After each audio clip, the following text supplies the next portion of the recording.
오늘 본문의 갈라디아 교회는 이런 초심을 잃어버린 교회입니다.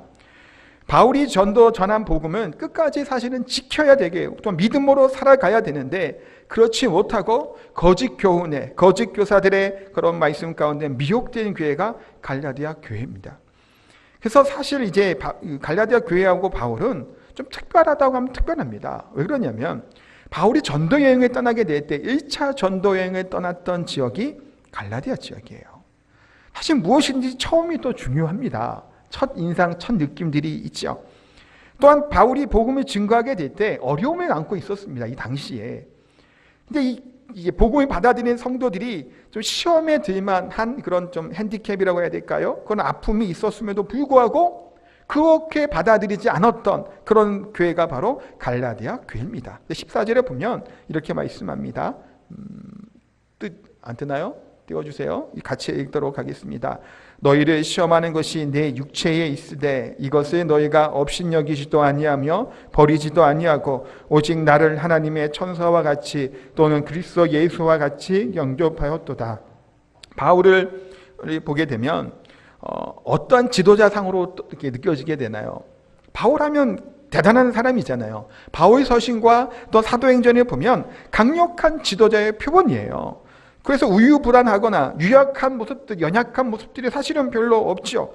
단호한 사람이고 또한 단호하기만 한 것이 아니라 사랑도 있었고 은혜를 알았던 사도입니다.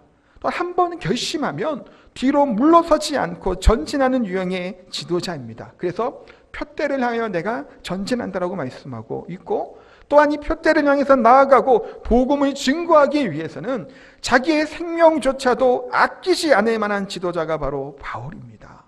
그런데 이런 바울에게도 자신의 연약함 때문에 처절한 아픔을 느껴야 될 때가 있었습니다. 그것이 오늘 본문에 나와 있는 이거예요. 지금 14절 읽은 것처럼 너희를 시험하는 것이 내 육체에 있다라고 말씀을 합니다. 바울이 고질병이 있었던 것은 다들 아시잖아요. 그 고질병이 어떠한 병인지는 사실은 알지 못합니다. 성경에 명확하게 나와 있지 않기 때문에 여러 학자들이 여러 추측들을 해요. 그 중에 이제 몇 가지를 살펴보면 첫 번째는 이거예요. 바울이 전에 이제 박해자고 비방자였을 당시에 다메섹으로 가잖아요. 다메섹 도상에서 하나님을, 예수님을 그 성에서 만나게 됩니다. 그때 다윗은 실명하게 돼요.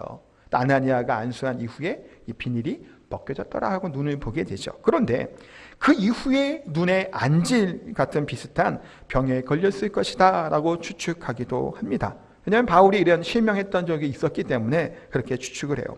두 번째는 뭐냐면 1차 전도여행 가운데 이제 밤빌리아 연안의 늪지대로 바울이 이제 가면서 전도한 적이 있습니다. 그러니까 갈라디아 지역 가기 전이에요. 그때 말라리아에 걸렸을 것이다 라고 추측하기도 합니다. 그래서 그 이후에 그런 후유증 때문에 또 고질병을 앓고 있었을 것이다 라고 추측하기도 합니다. 세 번째는 많은 사람들이 이야기를 해요. 간질에 걸렸을 것이다 라고 이야기를 합니다. 그래서 복음을 증거하고 설교하는 가운데도 간질에 발작하면 아무것도 안 되잖아요. 그런 아픔이 있었을 것이다 라고 보게 되고, 또 마지막으로는 이제 갈라디아 교회랑은 좀 더 연결이 있을 만한 추측인데 뭐냐면 루스드라라고 하는 곳에서 복음을 증거하는 사역을 하게 됩니다. 바울이. 근데 그때 유대인들이 선동을 해요. 바울을 이제 이렇게 나쁜 거 안 좋은 사람이라고 선동을 해갖고 돌로 쳐 어떻게 했나요? 죽을 뻔한 건데 거의 죽은 거나 다를 바가 없죠. 죽은 줄 알고 밖에 내다 버리니까. 그러니까 거의 죽은 거예요, 사실은. 죽을 만큼 돌에 맞았습니다. 그 다음에 어디로 가냐면 갈라디아 지역으로 가요. 죽을 정도로 돌에 맞았다라면 그 상태가 어땠을까, 육체적으로. 이루 말할 수 없는 그런 고통 가운데 그런 연약함이 안고 있었겠죠. 그래서 육체적인 이런 핍박으로 인해서 힘든 상황 가운데 있었을 것이고, 그래서 육체에 문제가 있었을 것이다 라고 추측을 하기도 합니다. 그런데 어떠한 질병인 것이 사실은 여기서 중요한 것은 아닙니다. 그 병이 무엇이든지 간에 이 병 때문에 바울에게 몹시 큰 고통이었고 아픔이었다는 겁니다. 또한 이 성도들에게 시험거리가 될 만한 일이었다라고 성경은 말씀하고 있죠. 근데 갈라디아 교회가 어떻게 했나요? 거절하지도 업신여기지도 않았다라고 말씀해요. 근데 보세요. 아픈데 그 아픈 전도자한테 뭐 시험거리가 될 일이 있을까요? 이렇게 물어볼 수 있잖아요. 뭐 혹시 전염되는 막 병이고 그러면 모를까? 뭐 나병이나 그런 게 아니잖아요. 그런데 왜 이렇게 시험거리한 얘기를 했을까요? 지금 우리 문화로 생각을 하면 사실 이해가 안 되는 부분이에요. 그냥 좀 아픈 사람 있으면 뭐 그냥 오히려 잘 도와줘야지 뭔 그것을 거절하고 싫어하냐라고 이야기할 수 있을 텐데 당시의 시대적인 상황은 그렇지가 않습니다. 이 당시는 이 병자를 만나게 되면 이 병에 걸리지 않기 위해서 침을 뱉는 습관을 간습이 있었습니다. 좀 미신적인 행위들이죠. 근데 실제로 우리도 미신적인 행위가 있습니다. 눈대래끼가 나면 어떻게 하나요? 여기 안쪽 눈썹을 탁 뽑죠. 그래서 돌 사이에 놓고 길거리에 딱 놓습니다. 지나가던 사람이 돌을 발로 탕 차면 눈대래끼가 어디로 가요? 이 찬 사람한테 간다고 우리가 어릴 때 알고 있었잖아요. 얼마 전이에요. 제가 어릴 때니까 사실은. 근데 이때 당시를 생각해 보세요. 뭐 그럴 만한 상황들이었다라는 거예요. 14절에 보면 버리지도 아니하고라고 말씀하고 있는데 이 버리지도 아니하고라는 얘기가 헬라어로 잘 들어보세요. 이렇게 되어 있습니다. 엑세피 사퇴라는 거예요. 뭔 의미일까요? 침뱉다라고 하는 의미를 가지고 있습니다. 태자 노타라고 하는 의미를 가지고 있는 헬라어 단어예요. 일부러 그래서 엑세티 사퇴라고 했는데 이해하기 좋으시라고. 그러니까 이 바울이 지금 버리지 아니하고 이 얘기는 나를 침뱉지 아니하고 나를 떠나뜨리지 않고 나를 택자 놓고 멀리하지 아니하고라고 하는 말로 쓰고 있는 겁니다. 그러니 당시의 간섭을 볼 때 바울이라고 하는 그런 연약한 질병을 가지고 있는 사람이 들어오게 됐을 때 오히려 내쫓아버리거나 침을 뱉어야 되는데 갈라디아 교회는 그렇지 않고 영접하였다라는 겁니다. 성경에서는 그래서 바울은 하나님의 천사같이 바울의 약함을 감싸주었고 오히려 자신들의 눈이라도 빼줄 만큼 바울을 사랑했다라고 고백하고 있습니다. 얼마나 이 관계가 사랑에 듬뿍 담긴 그런 주제를 하고 있는 그런 관계였는지 모릅니다. 그런데 그렇게 바울을 한대하였고 영접하였던 갈라디아 교회가 어떻게 되나요? 변한 거예요. 참 이런 것을 보게 되면 우리 인간이 참 연약하다는 사실을 또한 깨닫게 됩니다.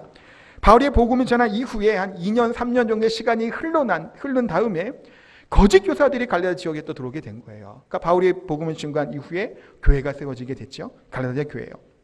그 가운데 다른 사람들이 와서 너희들이 들었던 이 복음은 잘못된 복음이라고 바울은 모함하는 겁니다. 그리고 율법을 지킬 것에 대해서 얘기하는 거예요. 보라는 거예요. 유대인들은 어떻게 하냐? 구약율법 다 지키지 않았느냐? 그거 안 지키고 어떻게 되냐라는 거예요. 행위를 강조하고 율법을 강조하게 됩니다. 거짓 진리로 말미암아 이들이 하나 둘 사람들이 넘어간 거예요. 그 길로. 이 바울의 심정이 어땠을까요? 얼마나 큰 충격을 받았겠냐라는 거예요. 목회자로서 복음을 증거하였던 이 교회가 자신이 그렇게 사랑하여서 눈이라도 빼질 만큼 가까웠던 이들이 또 함께 기도하고 중보하며 성장했던 이 갈라디아 교회가 변제되고 타락했다라는 소식을 듣고 그 애통하는 마음으로 또한 피를 토하는 심령으로 보면 갈라디아 3장 3절에 이렇게 외치는 겁니다. 너희가 이같이 어리석으냐? 성령으로 시작하였다가 이제는 육체로 마치겠느냐? 도대체 이거 어떻게 된 거냐는 거예요. 얼마나 이 마음의 심정이 느껴지시나요? 읽으시면서 정말 이게 막 어찌할 바를 모르는 이 말로 지금 토해내는 겁니다. 그렇지만 바울은 어떻게 하나요? 너희들이 육체로 마치기를 바울은 원치 않은 겁니다. 그래서 19절, 20절에 보면 이렇게 말씀하고 있습니다. 같이 읽겠습니다. 나의 자녀들아 너희 속에 그리스도의 형상을 이루기까지 다시 너희를 위하여 해산하는 수고를 하노니 내가 이제라도 너희와 함께 있어 내 언성을 높이려 함은 너희에 대하여 의혹이 있음이라. 해산의 수고를 내가 다시 하겠다라고 바울은 말씀하고 있습니다. 인간이 경험할 수 있는 여러 가지 고통 가운데 가장 큰 고통이 뭘까요? 해산의 고통이라고 합니다. 저는 잘 모르겠어요. 해산의 고통인지. 겪지를 못하니까. 근데 그렇게 얘기하죠. 굉장히 고통스럽다고 얘기를 해요. 우리 여자 성도님들에게는 존경의 그런 말씀을 드리고 싶어요. 아기를 하나만 낳은 것도 아니고 둘, 셋 막 낳죠. 저희 어르신들 보면 5, 6 또 이렇게 아기를 낳습니다. 이게 큰 고통이라고 하는데, 근데 출산할 때만 고통이 있냐라고 보면 그렇지가 않죠. 임신한 상태에서도 사실 여러 가지 고통들이 뒤따르게 됩니다. 입덧이 심하게 하는 사람들도 있어요. 그러면 뭐 제대로 먹지를 못하고 또 어떤 사람들은 눈도 안 보인다고 합니다. 그리고 마비까지 오는 고통을 경험하는 경우들도 있다고 하죠. 뿐만 아니라 먹는 것도 마음대로 안 먹어요. 또 어르신들 볼 때는 유별나다고 할 수 있겠지만 뭐 태아에게 좋지 않다고 하면 좋아하는 커피도 마시지 않습니다. 또 라면 같은 인스턴트 식품도 안 먹으려고 하죠. 화장품이나 비누를 쓸 때도 혹시 태아에게 영향이 갈까봐 조심해서 구분해서 쓰게 돼요. 아이들이 태어나도 마찬가지죠. 아이들에게 주는 것들 굉장히 신경을 많이 씁니다. 좀 유별나겠죠. 그런데 유별나겠지만 그럼에도 불구하고 이것이 쉬운 일이 아니라는 겁니다. 10달 동안 이제 있다가 아이를 출산해도 어떻게 되나요? 3, 7일 동안은 또 꼼짝도 못하죠. 수술을 한다고 해도 수술한 이후에 또 그 고통의 아픔이 또 큽니다. 그러니까 이게 회복하는 것도 쉽지가 않다라는 겁니다. 이게 뭔 얘기일까요? 새로운 생명이 태어난다고 하는 이것이 그렇게 쉽게 새 생명이 태어나지 않는다라는 겁니다. 그런데 지금 바울은 무슨 얘기를 하냐면 이 갈라디아 교회가 영적으로 무너진 거예요. 혼탁해진 것이고 첫사랑을 잃어버리며 참된 진리의 복음을 잃어버리고 다른 복음을 쫓아갔던 이들을 향해서 뭘 얘기하는 건가요? 다시 내가 너희들에게 하는 마음이 해산의 수고를, 세상의 고통을 겪을지라도 다시 너희들을 복음 안으로 돌려놓기를 원한다는 겁니다. 내 생명조차도 내놓고자 하는 그 마음을 가지고 이들에게 편지를 지금 쓰고 기도하고 있는 겁니다. 그러니까 육신의 자녀를 낳을 때도 고통스럽잖아요. 영적인 자녀를 낳을 때 영적으로 주님께 돌아오는 그 일들이 쉽겠냐라는 겁니다. 누군가는 고통을 겪어야 됩니다. 누군가는 아파야 되는 것이고 누군가의 희생이 꼭 필요한 겁니다. 무엇보다도 성부, 성자, 성령인 성삼위일체 하나님께서 먼저 희생하셨죠. 먼저 고통을 겪으셨다는 겁니다. 성부 하나님께서는 어떤 희생을 치르셨나요? 독생자 예수 그리스도 외아들을 포기하시고 세상에 아들을 보내셨습니다. 성자 하나님 예수님은 어떠신가요? 자신의 생명을 십자가에서 물과 피를 다 쏟으시며 우리를 사랑하시기 위해, 우리를 구원하시기 위해 죽으셨습니다. 성령 하나님은 어떠신가요? 세상 끝날까지 교회를 떠나지 아니하고 우리를 위해서 단식하며 기도하시며 지금도 우리를 위해 애쓰며 기도하시는 분이 성령 하나님이십니다. 먼저 우리 하나님께서 우리를 위해 희생하셨습니다. 요한복음 12장 24절에도 예수님께서 말씀하고 있습니다. 하늘의 밀이 땅에 떨어져 죽지 아니하면 하나에 그대로 있고 죽으면 많은 열매를 맺느니라. 이 말씀이 무슨 말씀인가요? 예수님이죠. 먼저 하나님이 먼저 밀알이 되셨고 썩으셨다는 겁니다. 성부, 성자, 성령 하나님께서 친히 우리들의 죄를 위해서 죽으시고 또한 고통을 당하시고 희생하셨으므로 말미암아 우리가 하나님의 자녀가 된 줄 믿습니다. 우리가 지금 이 자리에 나와서 하나님께 예배하는 이 순간도 하나님의 자녀가 된 이 가정들을 생각해 보시기 바랍니다. 평탄하게 그냥 믿게 됐나요? 때로는 이런 분들도 있습니다. 모태신앙이어서 어릴 때부터 교회 나오고 신앙생활해 오다 보니까 지금 그냥 이렇게 나와 있다라고 얘기하는 분들도 있습니다. 이분들은 너무나 복받은 사람들이죠. 부모님께 감사하시기 바랍니다.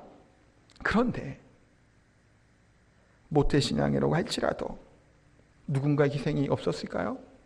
우리가 예수님 믿게 되는 가정 가운데 누군가는 우리를 위해서 기도한 것이고 누군가는 우리들을 위해서 물질을 드린 것이고 누군가는 우리들을 위해서 시간이 내가며 자신의 것들을 내려놓고 우리를 위해 기도하였기 때문에 지금 우리가 이 자리에 나와 예배할 수 있었던 겁니다. 한국교회에 많은 선교사님들이 들어오셨죠. 그들의 피가 아니었으면, 그들의 눈물이 아니었으면, 그들의 기도가 아니었으면 지금 우리가 이 자리에 나와 있었겠냐라는 거예요. 우리는 잘 알지 못하나 그러나 분명한 것은 이겁니다. 희생해 준 사람이 분명히 있었던 것이고 그 누가 아닐지라도 예수 그리스도에서 십자가에서 물과 피를 다 쏟은 희생과 헌신과 그 죽으심을 통해서 우리를 구원해 주신 줄 믿습니다. 우리가 매주 화요일마다 복음을 증거하고 전도를 합니다. 쉬운 일이 아닙니다. 전도하는 것이. 또 전도를 하고 애쓰는데 열매가 잘 안 맺어지죠. 매주 우리가 가지고 나갑니다. 전도지와 함께 때로는 건빵을 가지고 나아갑니다. 때로는 물티슈를 가지고 나아가요. 때로는 이쑤시개를 조금 이렇게 비닐에 넣어갖고 가지고 나아갑니다. 최근에는 또 커피도 가지고 나아가요. 왜 이렇게 여러 가지 제품을 물품을 바꿔가면서 우리가 전도를 하나요? 그냥 전도지만 주면 전도지를 안 받아요. 그러니까 머리에도 조금 유익한 것들을 같이 줘서 좀 받게 하는 거예요. 왜 받게 하나요? 전도지를 받아서 한번 읽어보고 또 마음에 감동이 되고 주님께로 돌아오게 되기를 소원하는 마음으로 우리가 전도하며 나아갑니다. 근데 그렇게 매주 모여서 전도를 하고 기도하며 나아가는데 지난주에는 미세먼지도 많았어요.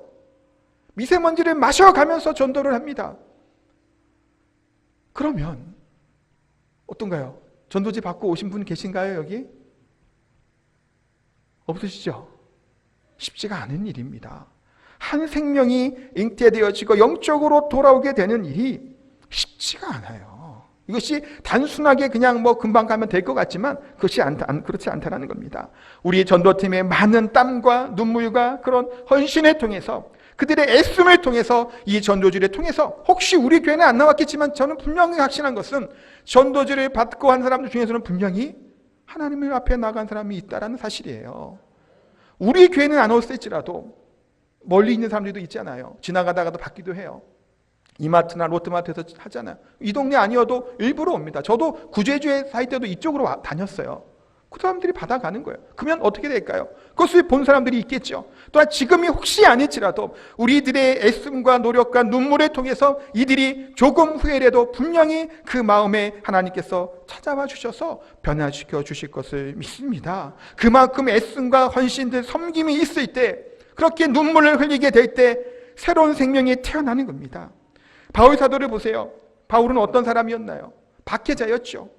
또한 다른 사람을 죽이는 어떤 면 살인자와 같은 사람이 바울입니다. 스스로도 얘기했던 뭘 얘기하나요? 죄인 중에 괴수라고 고백할 만큼 자신은 비방자고 폭행자였다라고 고백을 하고 있습니다. 부활하신 예수님 만나기 전에 바울은 그렇게 대단한 사람이었으나 대단하지 못한 존재가 바로 바울입니다. 이 바울에게 하나님께서 어떻게 하셨나요? 긍휼을 베풀어 주셨죠. 오래 참아 주심으로 하나님께서 바울을 하나님의 사람으로 만들어 주셨습니다. 이 과정이 쉬운 일이 아니었죠. 바울은 이 사명을 받은 이후에 죽기까지 헌신하는 헌신의 사람이 됐습니다.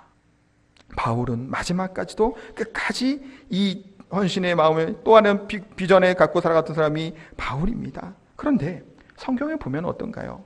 처음에는 좋았다가 나중에 좋지 않은 사람들도 등장하게 됩니다.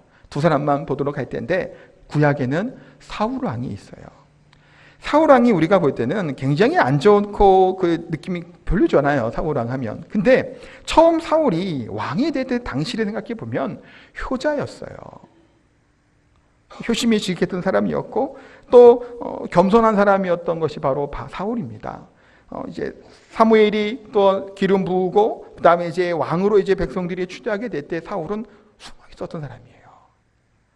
숨었다고 하니까 이게 겸손하냐 아니면 사람이 좀 이렇게 우유부단하고 유약하냐라고 볼 수도 있겠지만 어쨌든 사울이라는 사람 자체가 굉장히 교만하여서 뭔가 하려고 그랬던 마음이 있던 사람은 아니라는 겁니다.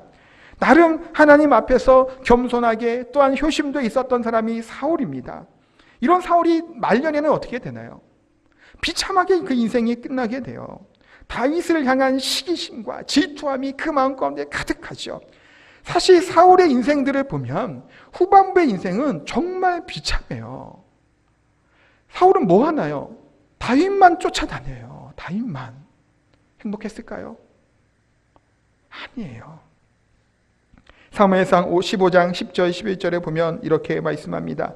여호와의 말씀이 사무엘에게 임하니라. 이르시되 내가 사울을 왕으로 세운 것을 후회하노니 그가 돌이켜서 나를 따르지 아니하며 내 명령을 행하지 아니하였음이니라 하신지라. 사무엘이 근심하여 온 밤을 여호와께 부르짖으니라. 사무엘이 통곡을 합니다.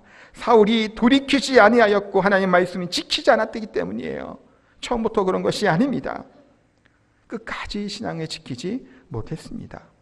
신약에는 데마라고 하는 사람이 있습니다. 이 사실 대표적인 사람이죠. 이 데마는 디모데 후서에 세상을 향해 떠났다라고 해서만 나오지 않아요.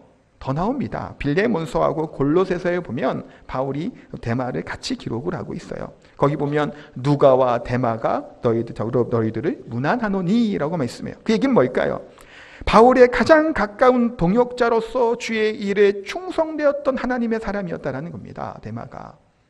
1차 투옥 당시였던 이 때까지만 해도 끝까지 하나님 앞에 충성했던 사람이 데마예요. 디모데후서 4장 10절에 보면 이렇게 말씀하죠. 데마는 이 세상을 사랑하여 나를 버리고 데살로니가로 갔고, 사실 감옥에 있는 이 바울이 가슴 아파서 하는 말입니다. 떠나갔다라는 겁니다. 왜 그랬을까요? 왜 데마가 중간에 포기하고 떠났을까요? 어찌 보면 신앙의 초심을 잃어버렸기 때문입니다. 아마도 여러 가지 고난이 있었을 거고 고통이 있었을 겁니다. 어려운 순간이 분명히 있었을 거예요. 왜 그러냐면 골로새서와 빌레몬서를 기록할 당시는 바울이 1차 투옥 때입니다. 사도행전 이제 끝부분에 가면 로마에 가서 감금되잖아요. 그때 당시가 바로 그 시대예요. 그때예요. 이때는 그래도 완전히 무슨 죽을 상태는 아니었고 그렇게까지 기독교된 밖에 있던 데가 아닙니다. 근데 디모데후서를 기록할 당시는 바울이 2차 투옥 때예요. 그때는 극심한 박해가 있었던 시기예요. 많은 사람들이 막 죽어나가요. 이때 데마는 떠난 거예요. 바울과 함께 있다가 떠나간 겁니다. 그래서 누가만 나와 함께 있다라고 바울이 말씀하고 있죠. 참 안타까운 사람입니다. 그러면 왜 그랬을까요? 처음에는 어땠나요? 열심히 감당했습니다. 그런데 바울의 동역자로서 하나님의 사역에 감당했던 당시에도 데마라고 하는 사람이 자신의 힘과 능력과 노력과 경험들로 말미암아 이런 사역을 한 것이 아니라 이것조차도 하나님의 은혜라는 사실을 잊지 않았다면 고난과 시험과 박해가 있을지라도 박해의 순간에도 하나님이 나를 지켜주신다라고 하는 확신을 갖고 나아갔다면 중간에 포기하지 않았겠죠. 참 안타까운 일이에요. 신앙의 초심, 처음 가졌던 마음, 그 은혜를 잊어버렸기 때문입니다. 우리도 우리 스스로에게 질문하고 물었으면 좋겠습니다. 십자가의 사랑 앞에 선 우리들, 여러분들은 누군가요? 어떠한 존재일까요, 우리가? 사실 우리는 코, 입 막고 있으면 몇 분 안 걸립니다. 생명이 금방 끊어질 만한 그런 별것 아닌 존재라는 겁니다. 또한 우리가 누구일까요? 하나님 앞에 죄인 중에 죄인이죠. 죄인 중에 개수라고 하는 바울의 고백과 하등 다를 바 없는 사람이 바로 우리들입니다. 그럼 또 우리들은 누구일까요? 하나님과 화목할 수 없는 원수된 자리에 있었던 우리들, 그런 존재입니다. 그런 우리들을 하나님께서 사랑해 주셔서 예수 그리스도를 보내시고 우리의 죄를 그에게 담당하시고 십자가에서 돌아가시게 하셔서 그의 보혈로 말미암아 우리 죄를 말끔히 씻겨준 그런 존재인 줄 압니다. 뿐만 아니죠. 우리가 구원받고 중생한 이후에 그 은총을 받았을 뿐만이 아니라 우리는 하나님의 자녀라고 불려지게 돼요. 그래서 하나님을 아빠, 아버지, 아바, 아버지라고 부를 수 있는 특권을 우리에게 주셨습니다. 또 마지막 날에 주님께서 우리를 부르실 때 의의 면류관이 준비되어 있는 엄청난 은혜와 빛을 받은 사람들이 바로 우리인 줄 믿습니다. 이런 은혜 받은 우리들, 그런데 왜 초심을 잃어버리고 처음 사랑을 잃어버리고 왜 우리가 변질되는 삶을 살아가게 있을까요? 설교는 저 또한 마찬가지입니다. 초심을 잃지 말아야 되겠죠. 우리의 처음 사랑들 만났던 장소가 어디인가요? 처음 주님을 만났던 이 예배드렸던 이 장소들, 언제 또한 어쩌다가 우리가 이 순수한 열정들, 하나님 향한 마음들을 잃어버렸는지 한번 돌아봤으면 좋겠습니다. 하나님 향한 이런 활력들, 예수님을 생각만 할 때마다 눈물이 났던 이 저희들의 순수한 이 마음이 예수님의 이름을 불러도 보혈을 찬양하며 예배 가운데 나아가도 눈물 한 방울 나지 않는 왜 이와 같이 눈물이 많은 상태가 우리가 되었을까요? 언제부터 그랬을까요? 초심을 잃어버리면 우리는 교만할 수밖에 없고 초심을 잃어버리면 우리들이 드려진 이 예배가 형식적으로 치우칠 수밖에 없습니다. 매주 시간이 되었기 때문에 빠지지 못하기 때문에 나와 드리는 이 예배의 시간이 어떤가요? 초심을 잃은 마음이 혹시 있지는 않은지 우리가 우리 스스로를 돌아보기를 원합니다. 다윗의 고백들이 우리에게 있기를 소원하는데 시편 51편 12절에 주의 구원의 즐거움을 내게 회복시켜 주시고 자원하는 심령을 주사 나를 붙드소서. 주의 구원의 즐거움, 주님께서 구원하셨던 이 사실 때문에 가졌던 기쁨과 감사들이 다시금 우리 가운데 넘쳐나게 되기를 소원합니다. 해산의 수고를 통해서 또 그 고통을 통해서 우리를 거듭난 하나님의 사람 만드신 하나님 앞에서 우리가 또한 이렇게 기도하기를 소원합니다. 주님, 제 가슴에 다시 불을 붙여 주시옵소서. 다시 불타게 되기를 소원합니다. 주님과 다시 가까워지기를 소원합니다. 또한 다시금 열심을 품고 하나님 앞에 예배하게 되기를 소원합니다. 혹시 영적인 슬럼프가 있다면 이 슬럼프에서 다시금 끌어주시고 예배의 자리에 나오게 해주시고 기도의 자리에 나오게 해주시고 하나님을 사모하는 자리에 나올 수 있는 저희들이 되게 해달라고 기도했으면 좋겠습니다. 시간 한번 찬양하시고 이와 같은 마음으로 기도하도록 합니다.